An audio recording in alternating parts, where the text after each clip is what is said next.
प्रियंका गांधी वाड्रा के राजनीति में आने की अटकलें कई बार लगाई गई हैं। कांग्रेस कार्यकर्ता उन्हें पार्टी में शामिल करने की मांग करते रहे हैं। पिछले दिनों भी कहा गया था कि प्रियंका को अब पर्दे के आगे आकर कमान संभालनी चाहिए। अब तक इन कयासों को खारिज किया जा रहा था, लेकिन सलमान खुर्शीद के बयान के बाद अटकलें तेज हो गई हैं। उन्होंने कहा है कि प्रियंका 2019 के चुनाव में सामने आकर चुनाव लड़ सकती हैं। राजनीति की जमीन पर भले ही प्रियंका वाड्रा ने अब तक कदम न रखा हो, लेकिन कांग्रेस में उनकी भूमिका बेहद महत्वपूर्ण रही है। वो आज तक पर्दे के सामने नहीं आई, लेकिन पर्दे के पीछे से उन्होंने अपनी नीतियों से पार्टी को भंवर से बाहर निकाला है।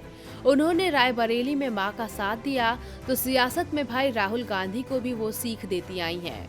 प्रियंका गांधी को इंदिरा गांधी की छवि माना जाता है। कांग्रेस नेताओं का कहना है कि जैसे मुसीबत के समय इंदिरा गांधी ने पार्टी की नैया पार लगाई थी, ठीक वैसे ही इस परेशानी की घड़ी में प्रियंका ही पार्टी के लिए चाणक्य साबित हो सकती हैं। कई बार उनके पार्टी में आने की अटकलें भी लगाई जा चुकी हैं, लेकिन आज तक उन पर मुहर नहीं लगी। मगर अब कांग्रेस नेता सलमान खुर्शीद के बयान के बाद एक बार फिर प्रियंका वाड्रा के राजनीति में आने के कयास तेज हो गए हैं। वरिष्ठ कांग्रेस नेता सलमान खुर्शीद ने सोनिया गांधी की बेटी और कांग्रेस अध्यक्ष राहुल गांधी की बहन प्रियंका वाड्रा को बड़ा गेम चेंजर करार दिया है। उन्होंने साफ संकेत दिए हैं कि प्रियंका 2019 के चुनाव में सामने आकर चुनाव लड़ सकती हैं।